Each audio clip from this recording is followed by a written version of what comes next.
નમસ્તે વિદ્યાર્થી મિત્રો, હું મકવાણા હેતલ મારા અર્પણ ઇન્ટરનેશનલ પરિવાર વતી આપનું આ વિડીયોમાં સ્વાગત કરું છું. વિદ્યાર્થી મિત્રો, તમારા પાઠ્યપુસ્તકમાં જે 19મું કાવ્ય આપેલું છે, પપ્પા હવે ફોન મૂકું, તો તે કાવ્યનો કવિ પરિચય અને સારબોધ આપણે આ વિડીયોમાં પ્રાપ્ત કરીશું. તો પપ્પા હવે ફોન મૂકું એ પ્રશ્ન પૂછતું જે શીર્ષક આપેલું છે, એક દીકરી દ્વારા પોતાના પિતાને પૂછાય છે. દીકરી હોસ્ટેલમાં રહે છે, એટલે દૂર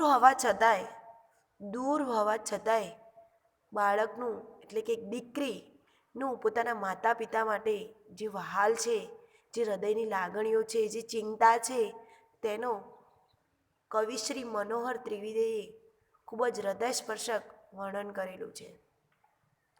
પપ્પા હવે ફોન મૂકું તેના કવિ છે શ્રી મનોહર ત્રિવેદી. તેમનો જન્મ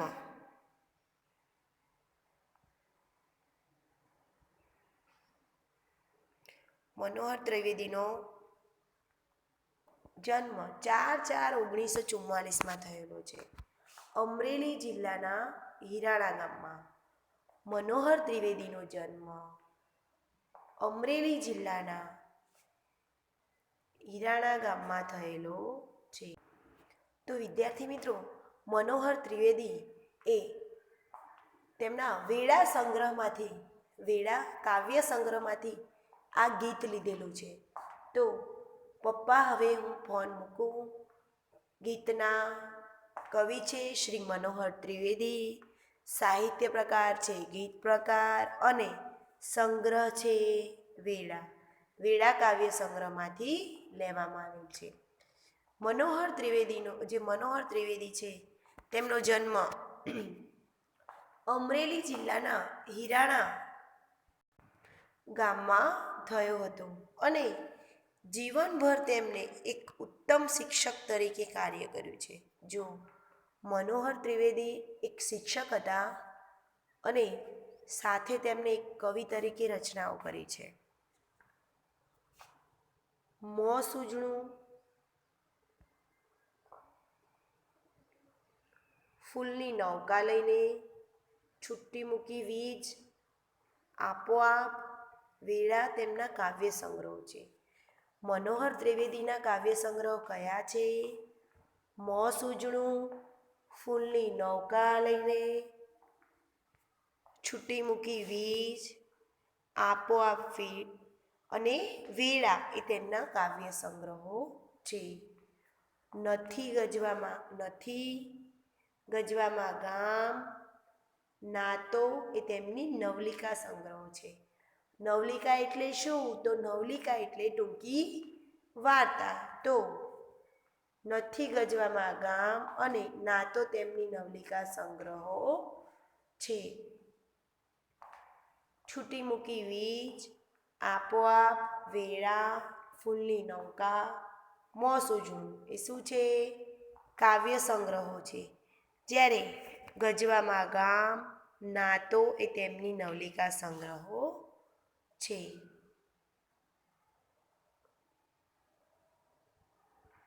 તેમના ચરિત્ર નિબંધો કયા છે? તો ઘરવખરી, તેઓ એ તેમના ચરિત્ર નિબંધના સંગ્રહો છે. ઘરવખરી, તેઓ એ તેમના ચરિત્ર નિબંધોના સંગ્રહો છે. કાચનો કૂંપો, તેલની ધાર, ટીલી, આલેલે તેમની બાળ સાહિત્યની કથાઓ છે. બાળ સાહિત્યની કથાઓ કઈ છે? કાચનો કૂપો, તેલની ધાર, ટીલી, આલેલે તેમની બાળ સાહિત્યની કથાઓ છે. ગીતમાં અને ગઝલમાં તેમની નોંધપાત્ર ગતિ રહી છે. ગીતમાં અને ગઝલમાં તેમની નોંધપાત્ર ગતિ રહી છે.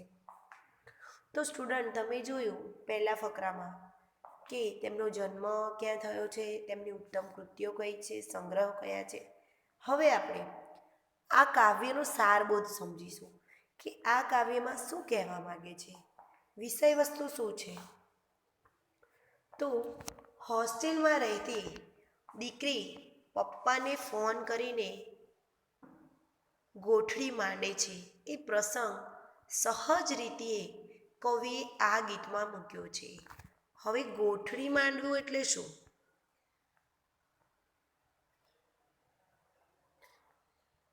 ગોઠડી એટલે કે વાત માંડે છે. તો હોસ્ટેલમાં દીકરી છે, હોસ્ટેલ એટલે તમે જાણો છે બાળકને છાત્રાલયમાં બહાર ક્યાંય ઘરથી દૂર ભણવા માટે મૂક્યું હોય તે સ્થળ. તો હોસ્ટેલમાં રહેતી દીકરી તેના પપ્પાને એટલે કે પિતાજીને ફોન કરે છે અને વાત કરે છે. એ પ્રસંગ ખૂબ જ સહજ રીતથી કવિએ આ ગીતમાં મૂક્યો છે. આ ગીત કવિના વેડા કાવ્ય સંગ્રહમાંથી લેવામાં આવેલું છે. મેં તમને પહેલાં જ કીધું કે વેડા કાવ્ય સંગ્રહમાંથી આ ગીત લેવામાં આવેલું છે. ગીતની શરૂઆત તો પપ્પા હવે ફોન મૂકું જેવા પ્રશ્નાર્થથી થાય છે. ગીતની શરૂઆત તો પપ્પા હવે ફોન મૂકું જેવા પ્રશ્નાર્થથી થાય છે. એટલે કે પપ્પા અને દીકરી વચ્ચે ઘણી વાત થઈ ગઈ છે, છતાં ફોન મૂકવાની ઈચ્છા થતી નથી. દીકરી અને તેના પપ્પા વચ્ચે એટલે કે એના પિતા વચ્ચે વાતો ઘણી થઈ ગઈ છે, પણ ફોન મૂકવાની ઈચ્છા થતી નથી. કારણ તે બંને વચ્ચેની જે આત્મીયતા છે, જે લાગણી છે, તેની વાત છે. તો દીકરી જે છે તેણે પોતાના પિતાને હોસ્ટેલમાંથી ફોન કર્યો છે અને ઘણી બધી વાતો થઈ ગઈ હોવા છતાંય બંનેમાંથી એકને ફોન મૂકવાની ઈચ્છા નથી અને માત્ર તે પૂછે છે, હવે ફોન મૂકું? આખા કાવ્યમાં દીકરી જ બોલે છે. આખા કાવ્યમાં માત્ર દીકરી જ બોલે છે. પપ્પાના પ્રશ્નો દીકરીના ઉત્તરથી સૂચવાઈ જાય છે. જો હવે આ કાવ્યમાં કેવું છે કે જે દીકરી છે એ જ બોલે છે. આપણે કાવ્ય સમજીશું એટલે તમને વધારે સમજણ પ્રાપ્ત થશે. જ્યારે પપ્પાના જે પ્રશ્નો છે એ દીકરીના ઉત્તરથી સૂચવાઈ જાય છે. દીકરીનો જવાબ જે હોય છે એના પરથી તમને ખબર પડી જાય કે તેના પપ્પાએ શું પ્રશ્ન પૂછ્યો હશે. મમ્મીનું ભોળપણ, પપ્પાની ઉતાવળ દ્વારા દીકરીની માતા પિતા પ્રત્યેની ચિંતા, પ્રેમ, લાગણી બધું ખૂબ જ ઓછા શબ્દોમાં વ્યક્ત થઈ જાય છે. આ કાવ્યમાં શું વ્યક્ત થાય છે? તો આ કાવ્યમાં મમ્મીનું જે ભોળપણ છે, જે દીકરી છે તેને પોતાના માતા પિતા પ્રત્યેની જે ચિંતા, પ્રેમ અને લાગણી હોય છે તે ખૂબ જ ઓછા શબ્દોમાં ઘણું બધું દર્શાવી જાય છે. કાવ્યના અંતે પણ ફોન તો પૂરો થતો નથી. કાવ્યના અંતે પણ ફોન પૂરો થતો નથી, કારણ કે શરૂઆતમાં જેમ પ્રશ્ન છે તેમ અંતે પણ પ્રશ્ન છે. આથી ચતુર્ભાવક પામી જાય છે કે ફોન મૂકવાનો નથી, વાત હજી આગળ ચાલવાની છે. ચતુર્ભાવક એટલે કે જે કાવ્ય વાંચનાર છે, સમજનાર છે, તમે પોતે સમજી જશો કે હજુ તો વાત આગળ ચાલવાની છે, વાત પૂરી થઈ ગઈ નથી. વાત હજી આગળ ચાલવાની છે. આમ માતા પિતા અને દીકરીની આગળ તંતુએ વ્યક્ત કરતી આ ઉત્તમ ગીતના રચના છે. આમ માતા પિતા અને દીકરીની લાગણી વ્યક્ત કરતી ઉત્તમ ગીત રચના છે. તો માતા પિતા અને દીકરી વચ્ચેનો જે સંબંધ છે, જે લાગણીથી જોડાયેલા છે, તે વ્યક્ત કરતું આ કાવ્ય છે. તો વિદ્યાર્થી મિત્રો, તમે કાવ્યનો સારબોધ સમજ્યા કે કાવ્યમાં શું કહેવા માંગે છે. તો કાવ્યમાં હોસ્ટેલમાં રહેતી દીકરી તેના પિતાને ફોન કરે છે અને બંને વચ્ચે જે વાત થાય છે તેમાં માતા પિતા પ્રત્યે જે દીકરીની લાગણી, પ્રેમ અને ચિંતા છે તે વ્યક્ત થાય છે.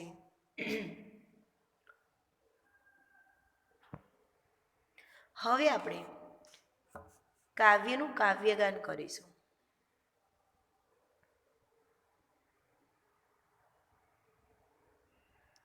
તો પપ્પા હવે ફોન મૂકું, તમને મોજ જરી આવે છે તે થયું મને એસટીડીની તાળેથી ટહુકું.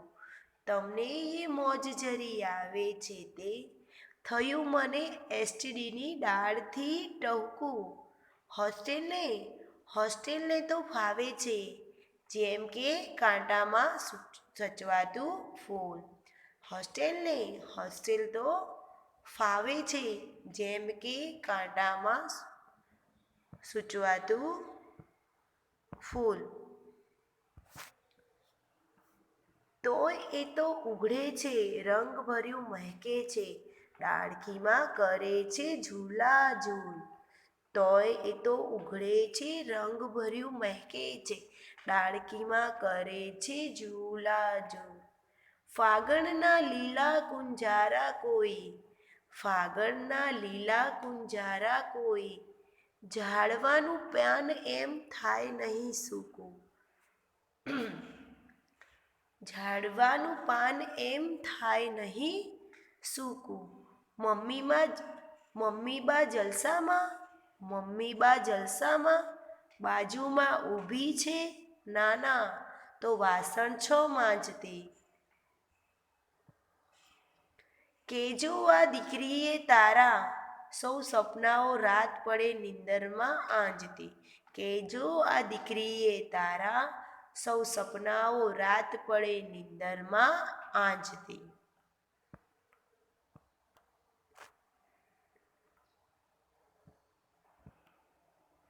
સાચવજો ભોળી છે ચિંતાળુ ભૂલકણી, સાચવજો ભોળી છે ચિંતાળુ ભૂલકણી, પાળજો ન વાંકું રે ચૂકું. શું કીધું? સ્કૂટરને ભારે ઉતાવળા, સમ્મુ તો કહેતો તો ફ્રીજ. કેવા છો જીદી, ને હપ્તાને વ્યાજ, વળી ઘર આખું ઠલવશે ખીજ. જાજી તે વાતુના ગાડા ભરાય, કહું હાયકુમાં એટલે કે ટૂંકું, તો પપ્પા હવે ફોન મૂકું. કહું હાયકુમાં એટલે કે ટૂંકું, તો પપ્પા હવે ફોન મૂકું. હાયકુ એટલે કે 17 એક પંક્તિ આવે છે, એક હાયકુની વાત કરવામાં આવી છે. હાયકુ એટલે કે ટૂંકમાં પંક્તિમાં બહુ વધારે પડતા અર્થ કહી દેવા. ટૂંકમાં કહે છે કે તો પપ્પા હવે ફોન મૂકું. હવે વિદ્યાર્થી મિત્રો, તમે કાવ્ય ગાન જોયું. હવે આપણે કાવ્યની સમજૂતી પ્રાપ્ત કરીશું. હવે શું કરીશું? કાવ્યની સમજૂતી પ્રાપ્ત કરીશું. સ્ક્રીન ઉપર તમને જે કાવ્ય દેખાય છે, ગીત છે, એનો સાહિત્ય પ્રકાર ગીત છે.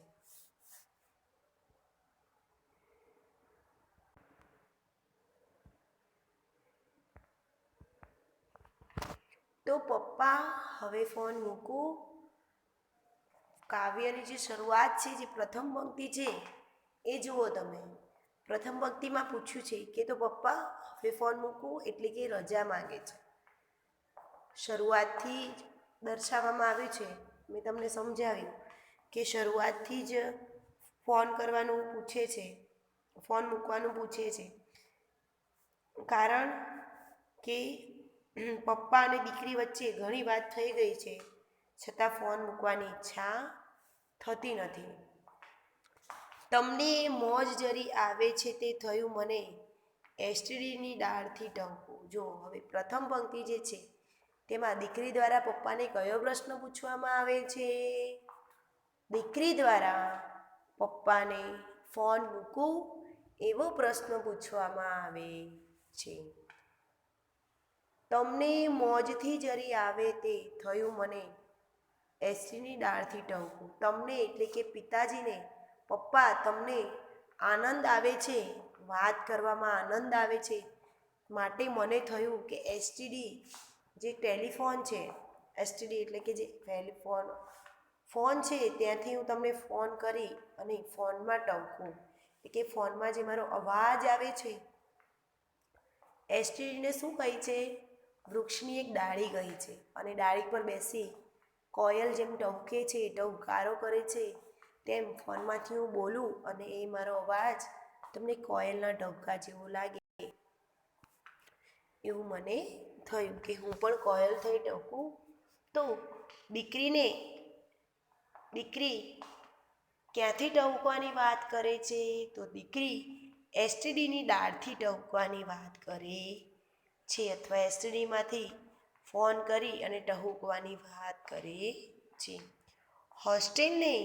હોસ્ટેલ તો ફાવે છે, જેમ કે કાંટામાં સચવાતું ફૂલ.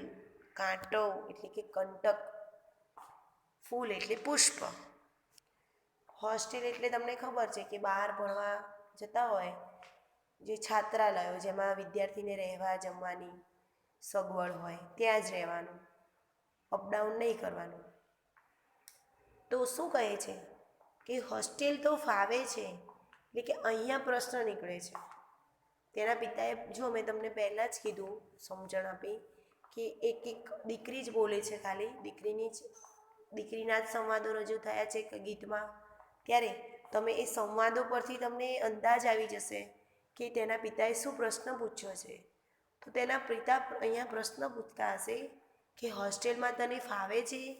ત્યારે દીકરી શું કહે છે કે હોસ્ટેલ તો ફાવે છે, જેમ કે કાંટામાં સચવાતું ફૂલ. જેમ કાંટામાં ફૂલ સચવાય છે, તેમ હું હોસ્ટેલમાં સચવાયેલી છું. તો હોસ્ટેલ વિશે દીકરી શું કહે છે? હોસ્ટેલ વિશે દીકરી કહે છે કે જેમ કાંટામાં ફૂલ સચવાય છે, તેમ તે પોતે ત્યાં સચવાઈ રહી છે. ફૂલ એ દીકરી છે, જ્યારે કાંટા એ હોસ્ટેલની કહેવામાં આવ્યા છે. તોય તો ઉઘડે છે, રંગ ભર્યું મહેકે છે, ડાળખીમાં કરે ઝૂલાઝૂલ. જો અહીંયા શું કહેવા માંગે છે આ લાઈનમાં? તોય તો ઉઘડે છે, એટલે કે પોતે તે ખીલી રહી છે. હોસ્ટેલમાં તેની જે પરિસ્થિતિ છે, જે તેને વાતાવરણ મળી રહ્યું છે, તેનું ઘડતર થઈ રહ્યું છે, તેની વાત કરે છે.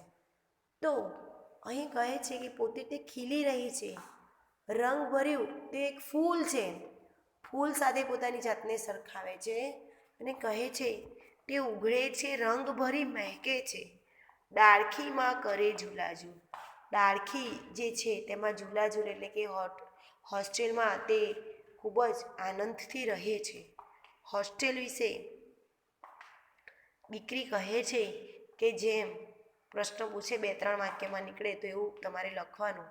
એવો પ્રશ્ન પૂછે કે હોસ્ટેલના વાતાવરણમાં દીકરી કેવી રીતે ઘડાઈ રહી છે?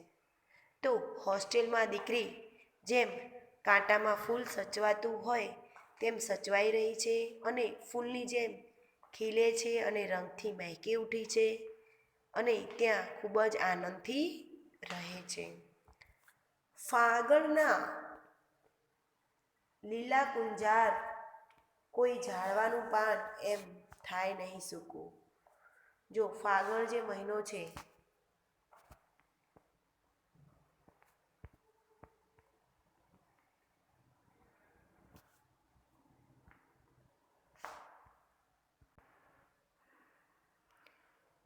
તો જુઓ શું કહે છે કે હોસ્ટેલે કેવું છે?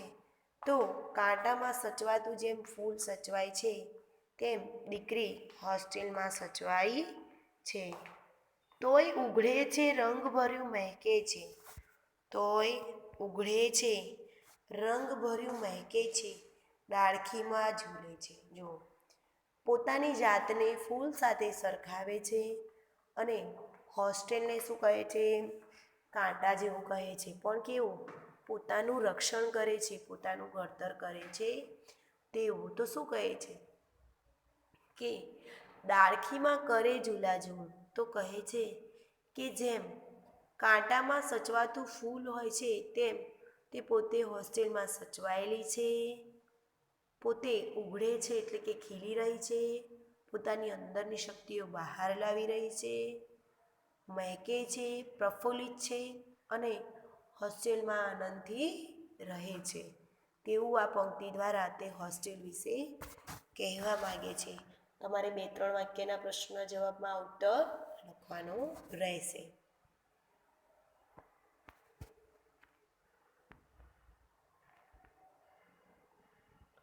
ફાગણના લીલા કુંજાર. ફાગણના લીલા ગુંજાર કોઈ ઝાડવાનું પાન એમ કાંઈ નહીં સૂકતું. જો શું કે છે, ફાગણનું જે લીલું ગુંજાર એમાં કોઈ ઝાડવાનું પાન એમ સુકાઈ જતું નથી. ફાગણ મહિના વિશે દીકરી શું કહે છે? ફાગણ મહિના વિશે દીકરી કહે છે કે ફાગણ મહિનામાં એમ કોઈ જે ઝાડનું પાન હોય છે તે સુકાઈ જતું નથી. ફાગણ, ચૈત્ર, વૈશાખ, જેઠ, આસો, પોષ આ બધા આપણા ગુજરાતી મહિનાઓ છે. જેમ ઇંગ્લિશમાં મહિનાઓ હોય June, July, August, September, October, November, December, January, February, March, April, May, એવી રીતે ગુજરાતીમાં મહિનાઓ હોય છે. તો મમ્મી બા જલસામાં? હવે બીજી પંક્તિમાં પૂછે છે, મમ્મી બા કેમ છે? જલસામાં છે? મજામાં છે? બાજુમાં ઊભી છે? ના ના, તો વાસણ છો માંજતી. જો હવે અહીંયા દીકરીનો જવાબ છે કે વાસણ છો માંજતી. એ પરથી તમને ખબર પડી જાય કે તેના પિતાએ જવાબ આપ્યો છે કે વાસણ માંજે છે, મારી પાસે ઊભી નથી. મેં તમને કાવ્યના શરૂઆતમાં સમજાવ્યું હતું કે જેમ જેમ કાવ્ય તમે જોશો એમ ખાલી દીકરીનું જ ઉચ્ચારણ છે, માત્ર દીકરીનું જ ઉચ્ચારણ છે. પિતા જ દ્વારા કોઈ વાક્ય બોલવામાં આવતું નથી. પણ દીકરીના જવાબ પરથી જ ખબર પડી જાય છે કે તેના પિતા દ્વારા શું પ્રશ્ન પૂછવામાં આવ્યો હશે. તો શું કહે છે? નાના તો વાસણ છો માંજતી, કેજો આ દીકરીએ તારા સૌ સપનાઓ રાત પડે નીંદરમાં આજતી. પોતાના પિતાને માતા માટે કયો સંદેશો મોકલાવે છે? પોતાના પિતા દ્વારા પોતાની મમ્મીને કયો સંદેશ આપે છે દીકરી? તો તમારે જવાબમાં લખવાનું છે કે દીકરી પોતાના પિતાને કહે છે કે તમે મારી મમ્મીને કહેજો કે સંદેશ આપજો કે તારી આ દીકરી રાત પડે જ્યારે સૂઈ જાય છે ત્યારે સપનાઓમાં, ઊંઘમાં તને જુએ છે, તારી સાથે સમય પસાર કરે છે. આંજવું એટલે કે જોવું. જો બાળક હોય, દીકરી હોય કે દીકરો હોય, માતાથી બાળક પોતાનું અલગ હોય એટલે પોતાની માતા પિતા બંને યાદ આવે, પણ માતાની હૂંફ વધારે ઝંખે. એ કહે છે કે હું તારી સાથે નથી, પણ રોજ રાત્રે જ્યારે હું સૂઈ જાઉં છું ત્યારે સપનામાં તને ઝાંખું છું, તને જોઉં છું. સાચવજો ભોળી છે ચિંતાળું ભૂલકણી, પાળજો ના વાંકું કે ચોખ્ખું. દીકરી પોતાની માતાની ચિંતા વ્યક્ત કરે છે એ આ પંક્તિમાં સમજવાનું છે. તો શું કહે છે પોતાની માતા વિશે? તો સાચવજો, ભોળી છે, ચિંતાળું છે અને ભૂલકણી છે. દીકરી માતાને કેવી કહે છે? દીકરીએ પોતાની માતાને ભોળી, ચિંતા કરનારી અને ભૂલકણી એટલે કે ભૂલી જનારી કહી છે. અને પિતાજીને કઈ સલાહ આપી છે કે પાળજો ના વાંકું કે ચૂકવું, તમે તેની કોઈ પણ વાતથી નારાજ થતા નહીં. તમે મારી માતાની કોઈ પણ વાતથી નારાજ થતા નહીં એવું તે પોતાના પિતાને કહે છે. શું લીધું? સ્કૂટરને ભારે ઉતાવળા. જો પૂછે છે શું લીધું? સ્કૂટરને ભારે ઉતાવળા. સમૂહ તો કહેતો તો ફ્રીજ. જો હવે અહીંયા પણ તમે જુઓ આ પંક્તિમાં પણ કે જવાબ સામેથી પૂછે છે શું લીધું? સ્કૂટરને. એટલે અહીંયા સ્કૂટરને પ્રશ્ન પૂછે છે એટલે તમને અંદાજો આવી જાય વિદ્યાર્થી મિત્રો કે તેના પિતા એવું કહી રહ્યા છે કે અમે સ્કૂટર લીધું છે. ત્યારે દીકરી ઠપકો આપતા કહે છે તમે ખૂબ ઉતાવળા છો. સમૂહ એટલે કે ભાઈ તો કહેતો હતો કે ફ્રીજ લેવાની છે અને તમે સ્કૂટર લઈ લીધું, બહુ ઉતાવળા છો. તો દીકરીએ સ્કૂટર બાબતે પિતાજીને શું ઠપકો આપ્યો? દીકરીએ સ્કૂટર લેવા બાબતે પિતાજીને ઠપકો આપ્યો કે તમે ખૂબ જ ઉતાવળા છો, આપણે તો ફ્રીજ લેવાનું હતું. કેવા છો તમે જિદ્દી? તમે કેવા છો જિદ્દી? ને હપ્તાને વ્યાજવરી ઘર આખું ઠલવશે ખીજ. જો ચિંતા વ્યક્ત થાય છે આ પંક્તિમાં દીકરીની. જ્યારે તેના પિતા એને કહે છે કે આપણે શું લીધું છે? સ્કૂટર લીધું છે, ત્યારે કહે છે કે તમે ખૂબ જ ઉતાવળી સ્વભાવના છો. આપણે તો શું લેવાનું હતું?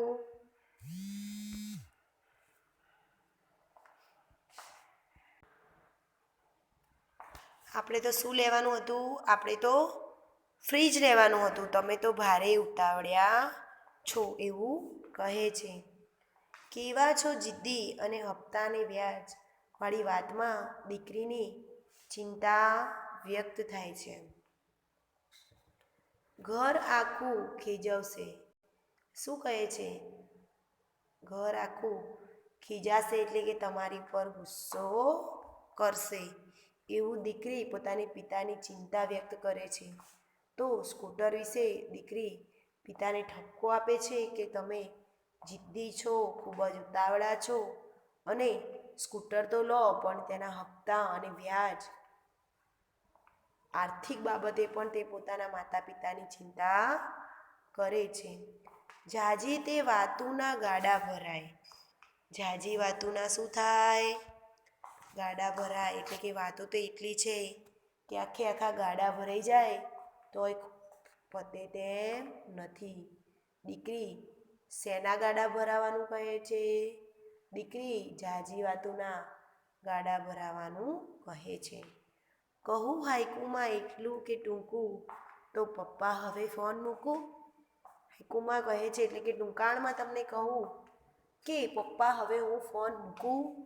આટલી બધી વાતો કર્યા પછી પૂછે છે કે પપ્પા હવે હું ફોન મૂકું. હવે વિદ્યાર્થી મિત્રો, તમે જોયું કે કાવ્યના શરૂઆતમાં જેમ પ્રશ્ન છે તેમ અંતે પણ પ્રશ્ન છે.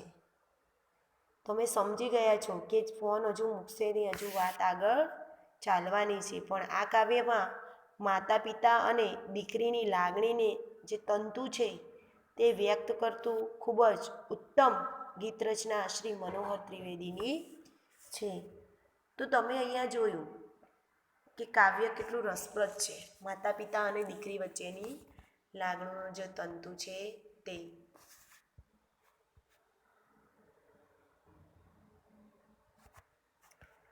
આપણે થોડા સમાનાર્થી શબ્દ જોઈશું.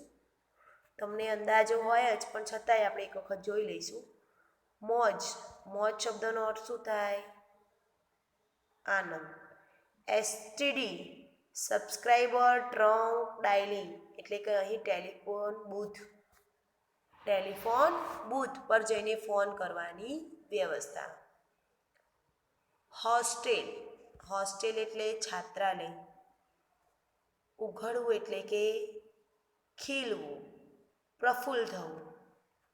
ફાગણ વિક્રમ સંવતનો 5મો મહિનો. મેં તમને કહ્યું એ પ્રમાણે ગુજરાતી મહિનાઓમાં એક આપણું વિક્રમ સંવતનો 5મો મહિનો છે તે ફાગણ મહિનો છે. લીલા કુંજાર એટલે કે લીલા ઘટાદાર. ખીજ ગુસ્સો. ખીજ એટલે ગુસ્સો.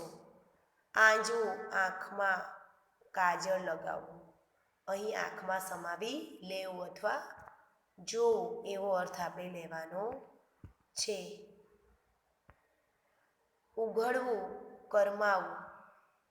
સૂકું લીલું. ઉઘડવુંનો વિરોધાર્થી કરમાવું, સૂકુંનો વિરોધાર્થી લીલું, ભોળુંનો વિરોધાર્થી કપટી અને ખીજનો વિરોધાર્થી પ્રસન્નતા. તળપદા શબ્દો જોઈએ. નિંદર તો નિંદ્રા અને વાતું તો વાત.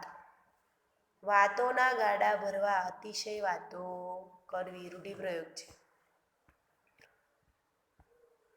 હવે આપણે વિકલ્પો જોઈએ વિદ્યાર્થી મિત્રો.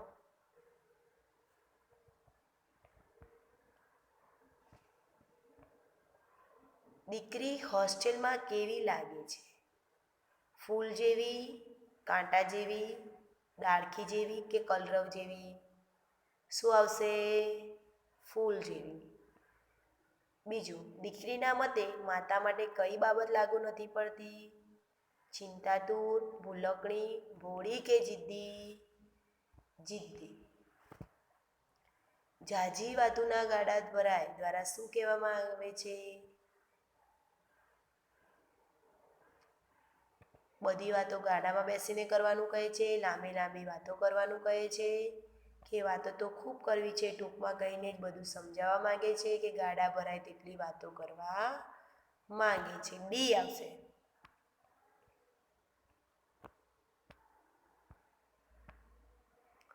એસટીની દાળથી ટવકું કહીને દીકરી શું કહેવા માંગે છે?